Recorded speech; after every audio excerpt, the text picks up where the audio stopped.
Now comes the moment of truth. So I've thrown in the towel. I want you to pick the towel back up because you're going to need it. Let's do it.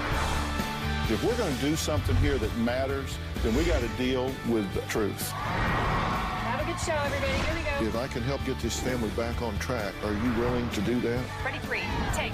This is going to be a changing day in your life. Well, for those of you at home, we shoot the show out here in California, in Los Angeles. And when you think of our neighboring Orange County, California, you immediately envision pristine beaches, sprawling hills, layered with beautiful and immaculate homes filled with picture-perfect families, right? Well, my first guests live in this beautiful community and fit the image and facade that comes with living there. But their life is far from perfect. If you were to see the way we live, you would think that our lives were pretty much perfect. From the outside, we look pretty much like the perfect family. Tiffany's had a drug problem with Oxycontin for about 4.5 years. I honestly thought she had beaten the Oxycontin addiction. Being a police officer and knowing that my daughter engages in illegal activities such as using illegal drugs is very embarrassing. Tiffany's been to rehab numerous times, and unfortunately each time she's failed. No parent likes to admit the fact that they may have a child that's addicted to drugs. Tiffany has a problem when she's using the drug that she turns into 2 different people. She's like Dr. Jekyll, Mr. Hyde. She'll be talking to you fine, and then she'll turn around to somebody else and pretty much just rip their head off. I'm fed up with Tiffany. We've tried everything we can to give her what we can afford to give her.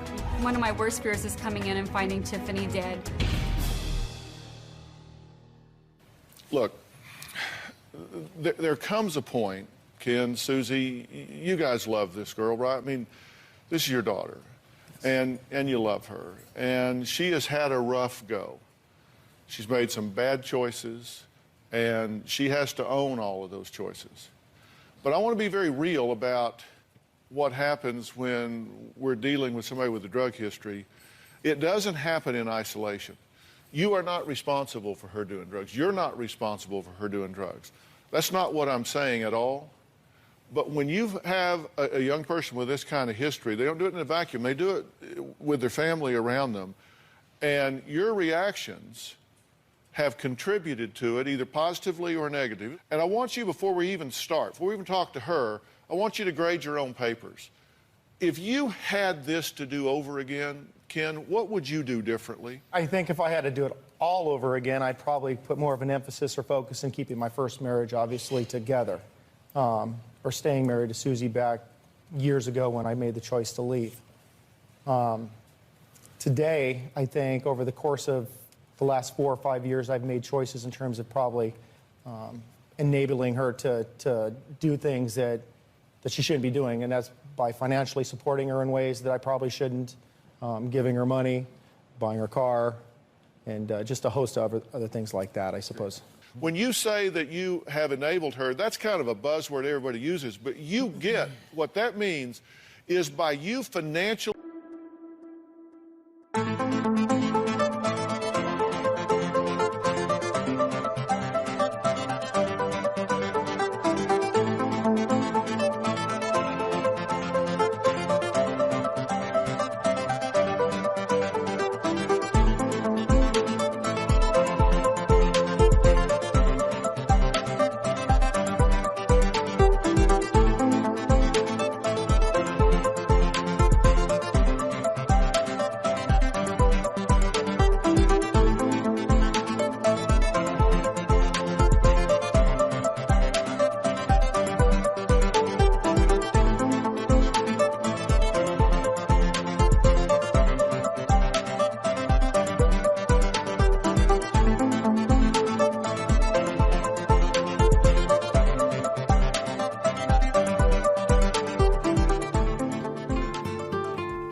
giving her money, particularly on the heels of her crashing, in an effort to get her back up, that you are empowering her to self-destruct. Do you get that? Yes. Because you say, well, but I mean, she's in the ditch here. I got to get her out of the ditch. No, it's in that ditch that she may face the fact that she has to make different choices. But if you come along and she totals a car, for example, and you buy her a new one, then listen, kids learn what they live. That's a bad fact, right? And you thought she was completely clean until we called you and said she had written us and said that she wasn't actually clean. Right. So how did you miss this? Has she been out of your orbit? Has she been away from you? Actually, she had just been in a rehab center, and she checked herself out. She wanted to come home because she was hurting so bad with a migraine headache, and the facility wouldn't give her aspirin. She wanted just a Tylenol or something for the headache, and they would not give her the aspirin. So that's the story she told us. That's what I think. I don't know any different than that, but that's what I thought. Well, let's assume that's true, and I think that's complete crap. But okay. So I mean, let's okay. but let's assume for argument's sake it's true. So she checks herself out, AMA. So these professionals, you know, doctors, nurses, psychologists, psychiatrists, addiction specialists, all, they don't know anything. She knows she needs an aspirin. Right. So she's leaving. And she comes where? She calls me to come pick her up. And you? And I picked her up. And take her? Back to her boyfriend's house. Okay, so you're her taxi cab. Well, she basically told me if I didn't come, he would come when he got off work. That was just the point. Did you think about calling him and saying, hey, we don't need to be doing this. She needs to stay right where she is and not having a ride. This crisis may pass? No, I'm sorry. I didn't think about Okay, that. and listen, I get it. I'm a parent and now a grandparent, and I get how hard it is, which is why I'm talking to you first. Ken, Sure. You say you've gone into $40,000 debt for things, knowing that she was an addict. $15,000 on dental school after she left rehab the first time, right? She's never completed a rehab, right? She's left early. Okay, car accident. You suspected drug use, and I think that would be a pretty good guess. And she totaled the car? Yes, sir. So there's a good chance she was driving under the influence. Yes. Fortunately, she didn't kill herself or anybody else. Yes. But she totaled the car. Yes. And so you just bought her a new one. Yes. You know, when you hear it like that, it sounds, when you put it in, you connect the dots. Even with the headache thing, you know what? I Yeah. never doubted her for a second. I didn't. I didn't. Yeah, that's why we're talking. Yeah, because I can tell you when she's lying, it's when her lips are moving. I know that. Okay, I know. now, she was going to be prosecuted for writing bad checks, so you bailed her out, right? Yes. And what do you suppose she was doing that money she's writing bad checks for? Yeah. Yeah. Okay, you still financially support a car insurance, cell phone, health insurance, I mean, all of these things. And then she comes and says, you know, I need money for hair and nails and that sort of thing, and you give it to her. That's what I mean. Enabling's kind of a, you know, it doesn't sound real bad if you say it real fast. But what it actually amounts to is you've got somebody out here that is on self-destruct. Right. And in order to continue that self-destruction, she needs funding. And so y'all make sure she has it.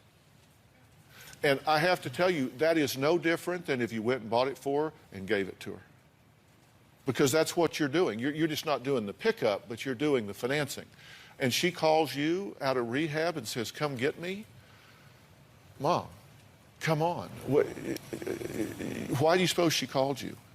Because she knew I'd come and get her. You reckon that she's learned that she's got you under control. You will do what she wants you to do. Absolutely. So that has to change. There's nothing that I can do to help your daughter, who we're going to meet here in a minute. There's nothing I can do to help her if you guys continue to do what you're doing. If you do what you're doing, I might as well thank you for coming, wish you the best, refer you to a good funeral home, and send you on your way, because she will die, and you will be guilty in your own minds and hearts for the rest of your life simply because we've had this one conversation. You didn't choose the drugs. But you're either going to be part of the problem or part of the solution. I want you to be part of the solution. We'll meet Tiffany after the break.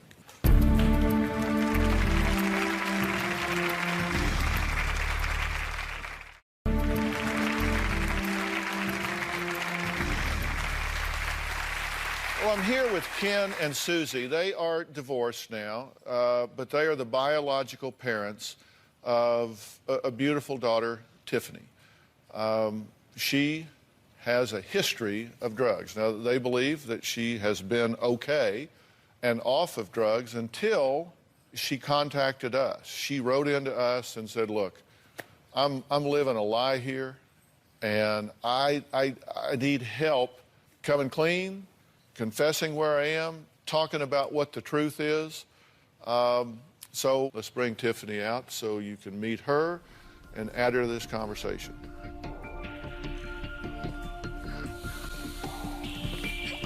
Tiffany, Dr. Phil, how are you? Have a seat right here.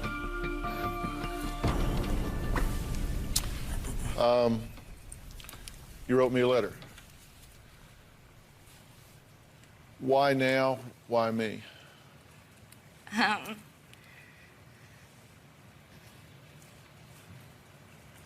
Because I watch your show like every day. And I've seen you help other families. And I didn't really know what else to do. So you know I take this very seriously. Well, Tiffany said that she's been lying to her parents for the past year. She says that she is ashamed of where she is and what she's doing. Let's take a look. My parents have no idea that I'm using heroin. I'm really scared to tell them. I switched from Oxycontin to heroin. My body is sick without heroin. I've been to rehab 3 times. All 3 times I didn't finish the program. Right now I'm spending up to $100 a day on heroin. All my money goes to drugs. I would be borrowing money or getting money from my boyfriend saying I need gas. I pay no bills. My boyfriend pays for our housing and my dad paid for my car and my cell phone. Using drugs has made me become a liar. In order to get money from my mom, I'll say I need gas or money to eat. I've stolen money from my dad. I've stolen 20 bucks here, 20 bucks there. I feel like I live a completely double life. In the morning, I drive all the way to the methadone clinic to get the methadone, and then I drive to get heroin, and then I try to make it to work by 9:30, but I have to get that just to get through my day. I am gonna drive real quick right now to go meet so I can pick up some heroin. On my lunch break, I go out to my car to use heroin. I don't even eat lunch on my break. I feel guilty, and I feel like I'm wasting my life. I feel like I'm not ever gonna accomplish anything. I'm so scared, and I never thought my life would end up this way. I don't wanna do this anymore. It's always like this, running around and back and forth. I have to go get something just to make it, you know, through the day.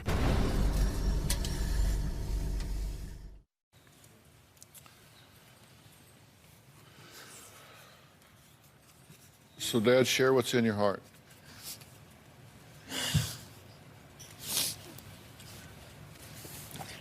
I'm sorry. Really? I can't even talk. It's all right. Just talk through the tears. It's all right. Heroin? Oh, man. I don't know what to say. And honey, that just, you have no idea as your dad what that makes me feel, or how much hurt that just caused. You know, and some of the things that you just said regarding your stealing and doing what you're doing on your lunches. Just living a lie like that. But half the time in the morning when I go, I just do it to feel normal. Like, it's not fun anymore. It's not. Like, People think like, oh, doing drugs, fun, friends, partying. It's not. It's my survival. It's to function. It's to feel normal, to go be able to take a shower and to go to work and make it through the day without being really, really sick. See, and I don't understand, Dr. Phil, where she's coming with feeling normal and stuff. When you get sick, when you've done the detox a couple times, that's what you're talking about? Yeah. But yeah, you've failed rehab twice because you've chosen to take yourself out of rehab? Really? I didn't give enough time for... It takes, like, doctors have told me that it takes, like, up to a month to feel normal, for your body to feel normal again. And I gave in because I just wanted to feel normal. What do you want to say? I'm in shock. I didn't know that she was still doing this. I thought she was fine. I mean, she got a job working at another dentist office not too long ago. Right when she got out of the rehab facility, she Yeah. went right away and got a job so she would pacify us, make us think that things were okay. She hasn't come around my home because of a relationship or lack of with her stepmother. And that's I was why told I was not welcome in your home. you're not when you're under the Okay. influence or using No, drugs. but you guys thought I was clean, and I was told I was not welcome in your home. And you did not know that I was using. Well, I knew the other day after you. The did other your- day, yeah. no, I was told I was not welcome in your home when you guys thought that I was clean. No, but when you came to the home and you were told you weren't welcomed, it was because how you acted at the house and I'm not talking about on Sunday. Okay, I'm talking back when you disrespected Christy by yelling at her in our home and It acting the way wasn't you just did. me. Regardless, that's what you can't Okay. come into our home and talk to Christy like that and expect that you're going to have open arms when you come through the door. This is the problem. They think that we have family issues because of the drugs, just because of the drugs. We do. No. That's a cop-out, Tiffany. No. Yes, because when you're not under the influence and you're a pretty young girl that's sober, we never have issues or problems. Other than I know you're gonna resort back and you're gonna say it's because We've always had issues with my stepmother before drugs. Are you kidding me right now? Are you kidding me when you said that you haven't had a relationship with Christy before? On She's and helped off, you on and detox? off. Yeah, it's on when you want it On to be and on, and off, it's off when but you're having issues. That's not true. It I'll is tell you true. what, we're going to take a super quick break here, and we're going to add this stepmother, Christy, and we're going to talk this out and figure out whether there's a plan we can move forward here when we come back.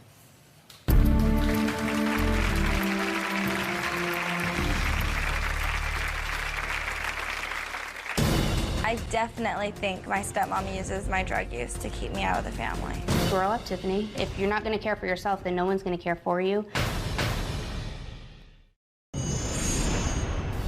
I feel like my dad chooses my stepmom and my half-brother over me all the time because he got remarried, and even before I was on drugs, they never would call me. Unfortunately, because of the drugs, we don't have a relationship like we should have.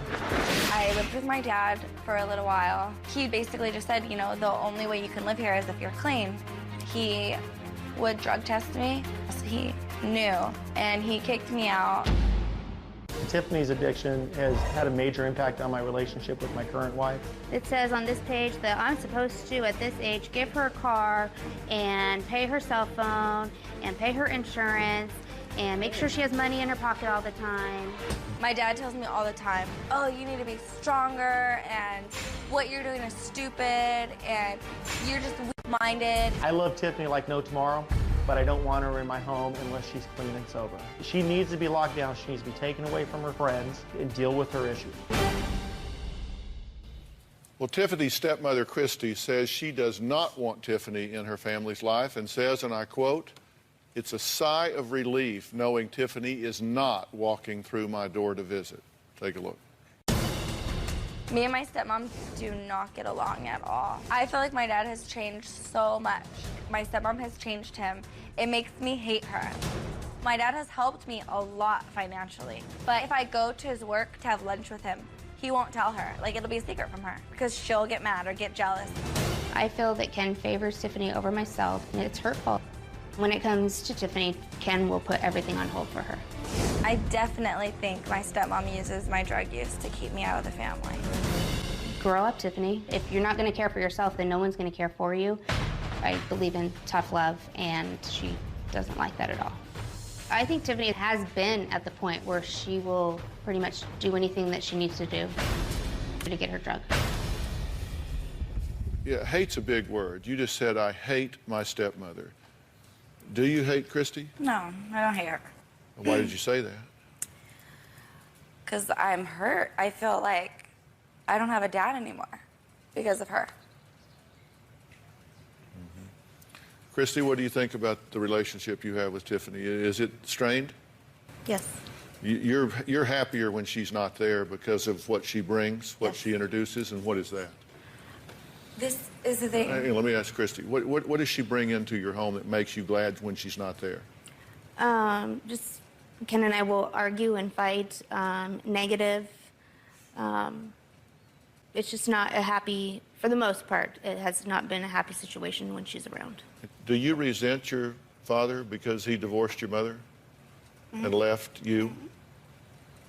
He traded one family in for another.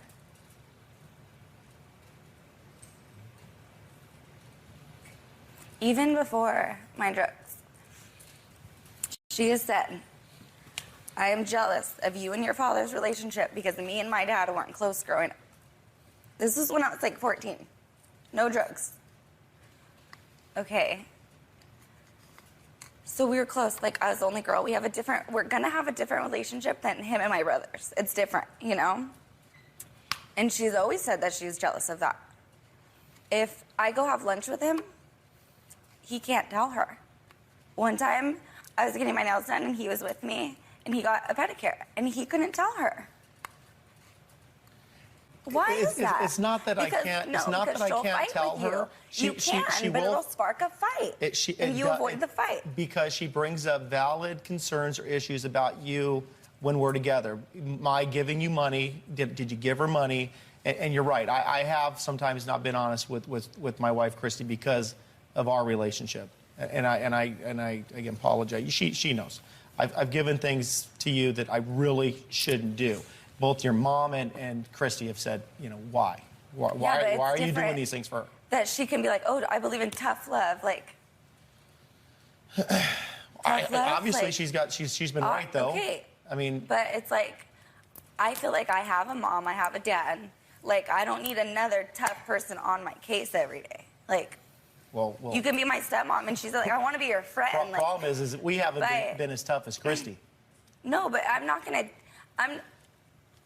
With our relationship, how it is, like, I didn't grow up with a stepmom, like, knowing, like, oh, my second mom. Like, it wasn't like that. She came into my life, and I was like, oh, say hi to your new mom. Like, my dad told me, I'll never get remarried. I'll make sure that you guys, like, say it's okay and like her and approve. And you went and got engaged and didn't tell us, okay? I remember, we're engaged, coming home. Okay, she got pregnant. The way I found out, I'm sleeping, and my dad comes and wakes me up, and this is when I was like 12, 13, 14, I don't know. Hey, by the way, her family's coming over today, so just a heads up, she's pregnant. Like, are you kidding me? I honestly don't remember that. You don't remember anything, though. I do, and it hurts. You don't remember nothing. Is that your theory of why you've chosen to medicate yourself? No, I don't blame that on anybody. What do you blame it on? Because that's what we're talking about here.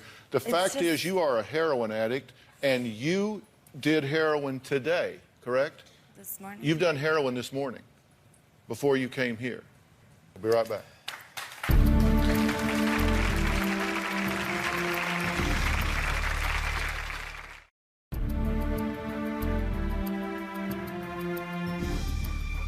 The fact is you are a heroin addict, and you did heroin today, correct? This morning. You've done heroin this morning before you came here. Okay, so this has got a grip on you. If you don't do it again soon, you'll start to react, correct? If you don't have a fix before the end of the day, you're going to start. I'll be sick. You're going to start getting the flu. you're going to start getting real sick. That's the point that we're at, guys. And you say, you know, I thought she was fine. I don't know if you thought she was fine or you just desperately wanted her to be fine.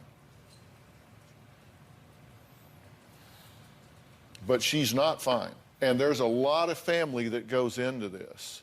Do you support her getting sober, getting clean, getting her life together? Because, you know, here's the thing.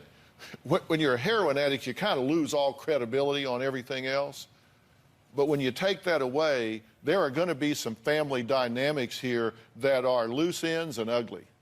They're going to have to be dealt with, and you're either going to be part of the problem or you're going to be part of the solution. Right. And I'll promise you, if you ever do anything to come between this father and his daughter, it will wind up biting you really bad. He will resent you for it for the rest of his life. Because if you want a relationship with your husband, you will support his relationship with his children. And vice versa. I mean, you'll support her relationship with her mother.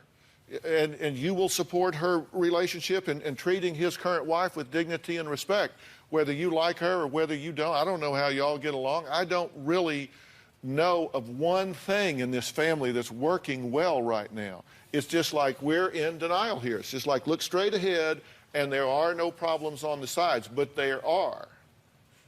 And if you don't think that heroin addiction is fatal, let me tell you, it can be fatal. This has disaster written all over it. Do you see why I talked to you before we brought her out? Because if we continue to do what we've always done, where you get into some kind of treatment somewhere or whatever, and then you decide, well, okay, I want to feel normal again. So you come up with some excuse to walk out the door, and you answer that call and go get her and bring her home and just tuck her right in, and here's $60. Now go get your nails done. You saw her doing her nails on the video. Sure did. That's her doing her nails.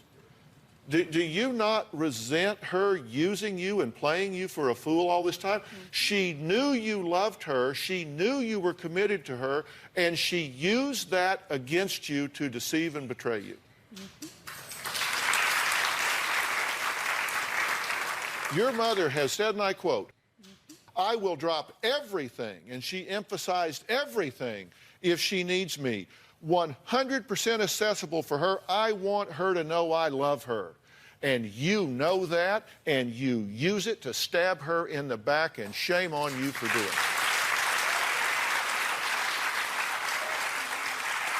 it. Anybody that will take something as pure as a mother's love and use it to get to drugs and betray her, that's terrible. She says if you can't afford to eat, she will cook for you. She takes you to the methadone clinic. Oh, come on. I just, you know, that is what I think of that. That has to be over. That is the relationship you have had. It is now shut down. It is ripped in half. Because if they're not willing to do what I am asking them to do, I wouldn't touch you with a 10-foot pole. I wouldn't touch you with a 10-foot pole. Because you need somebody to tell you the truth. And the truth is you are a spoiled brat, Missy, and they have spoiled you. And so you come out here in your self-righteous, sanctimonious way and criticize the manner in which they parent and the fact that your father deceived you. You're the biggest liar in the building. Do you get that? Don't roll your eyes and look at me. I'm telling you the truth. If there's anything I'm telling you that won't withstand challenge, then bring it on. I want to hear it. I want to hear it. I'm telling you, you're the biggest liar in the building. Now, you tell me I'm wrong. I know I am. I'll be right back.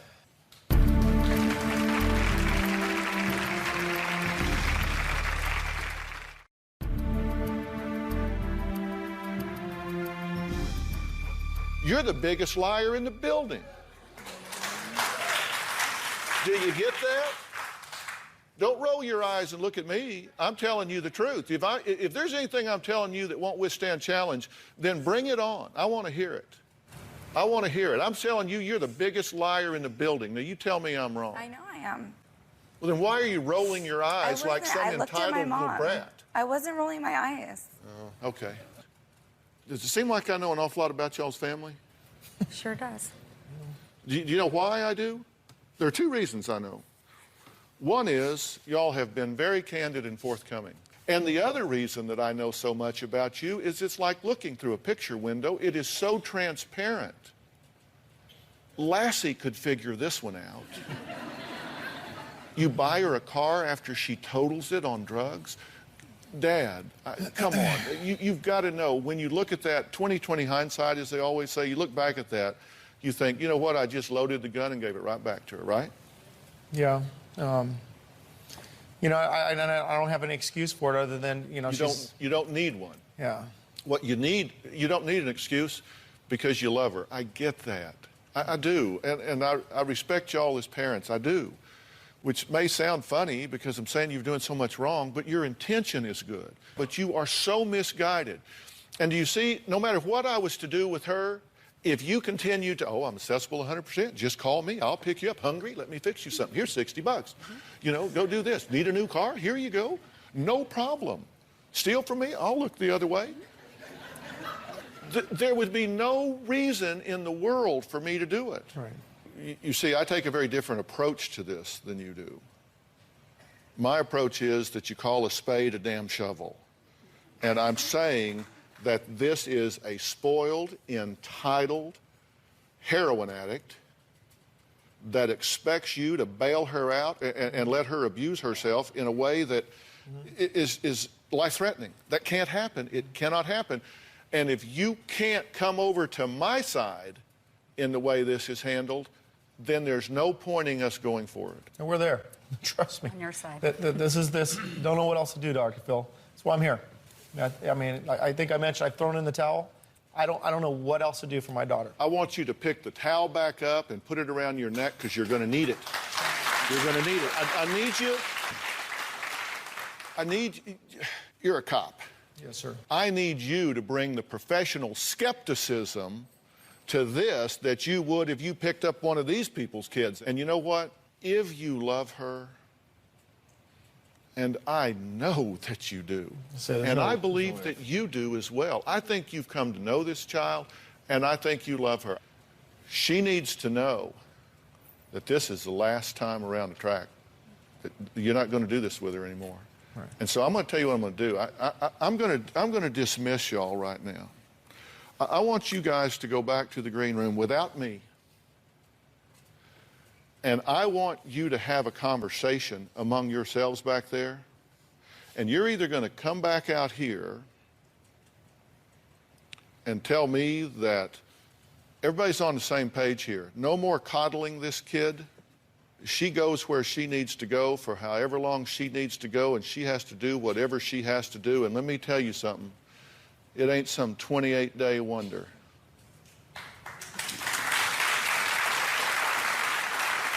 And very likely, if you do what I might make available to you based on what I hear from this group when you come back, you might never, ever return to your hometown again, ever. Because that's where you do drugs. That's where you get the stuff. That's where your triggers are. That's where it happens. I'm talking about, we're not going to do this just to kind of fill the square and make nice television.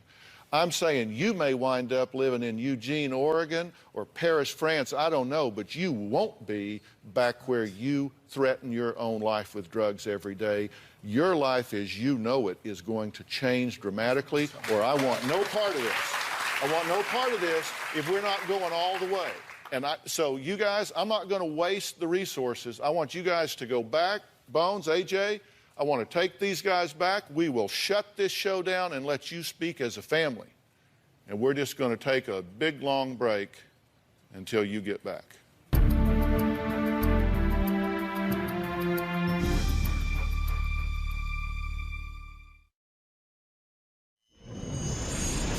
Right? We're doing this. This is it. This is the last time. This is it. We're done. We're clean. We're sober. We're going to be responsible adults and make good decisions, right? From now on, 2 choices, you're going to make the right one, the good one, right? And whatever Dr. Phil says is what you're going to do. You gotta want it, Sid. You don't You want have it? to I want do it, not want us. it. Okay. Not us. Good Let's for do you. it. Let's do a group hug. Come on. Love you, right? We're in agreement. We're in. Whatever we gotta do. We're in. We're back. You've just been watching a couple of commercial messages for a few minutes, but we've actually been gone a pretty good while because I asked Tiffany, her biological parents Ken and Susie, and stepmother Christy to go backstage and discuss whether or not they are ready, not just as Tiffany, but as a family unit to do what has to happen to really give Tiffany a chance to get clean and sober once and for all. And I have to say, you know, one of the things that frustrates me most in this profession over the years is people that, like, they'll have a kid or someone that's creating a lot of problems, and they'll drag them to the altar of the therapist, drop them off, and say, okay, fix them, and we'll be back when you call. Well, it's just not that easy. You know, no, you're not going to just drop them off. Everybody's staying. Everybody's staying because there's more to it than just her. You're the squeaky wheel, you're making the noise, but it's about everybody. So I ask you guys to go back and sit down and see if you could redefine a family dynamic here, because I can't do this if y'all are going to sabotage me. Tell me what you have to say. We're hopeful you can give us some guidance or put us on a path to whatever we need to do to save our daughter. And she wholeheartedly has shared with us that she wants help. I'm just pleased to know that she is still reaching out for some help. And us as a family, we want her here. And I feel, I'm going to go, and you've enlightened me a lot on some of the things that I've done that I've recognized that I guess the car and the monies and all those things, I think we're going to come to grips with that as well. Now, I want you to look me in the eye and tell me, I said I was 100% accessible to her. 110% I'm doing this. She's done. You get it. I get You're it. tired of I being get it. used. You're tired of being manipulated. You're Done. tired of her using your love as a mother against you. Done. You're done. Done. No cars, no money, no Done. excuses. You're Nope. through parenting out of guilt. She can live under a bridge. Because you've been parenting from guilt. Done. You're behind this 100%. Yes, You want to do this? I do. There's no leaving this time. You start making noise about leaving, we'll get a 5150 commitment, put your ass right back where you were. And you understand that they're now on my side, Yep. and I'm on your side. So we're all pulling for you.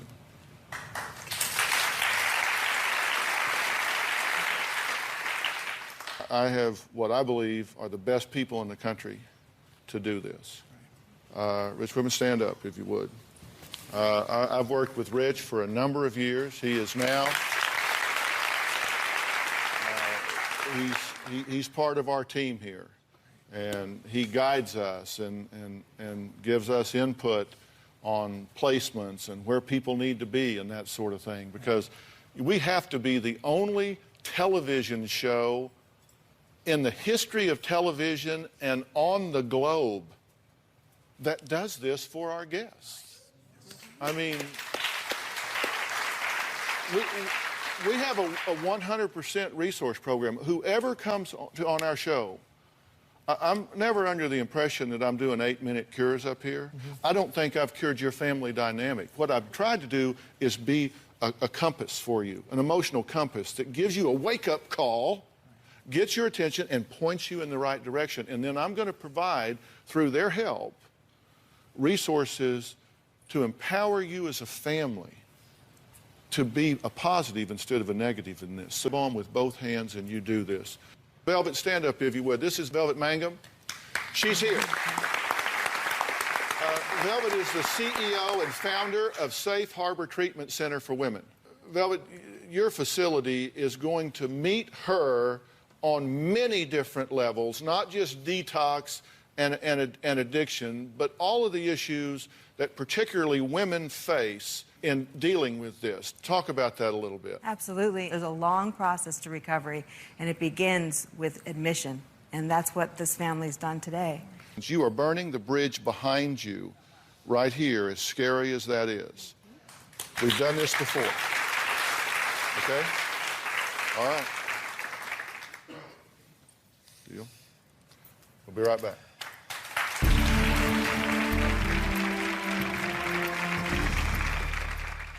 I want to thank all of my guests today, and a very special thanks to Safe Harbor Treatment Center for Women and on-site workshops. I really appreciate the skill that they bring to this. Look, drug addiction is a disease, but it can be controlled. It can be managed. We've got lots of resources on drphil.com. So if you're in that situation yourself or somebody you love, go there, but it doesn't get better with time. Don't put it off. Thanks for being here.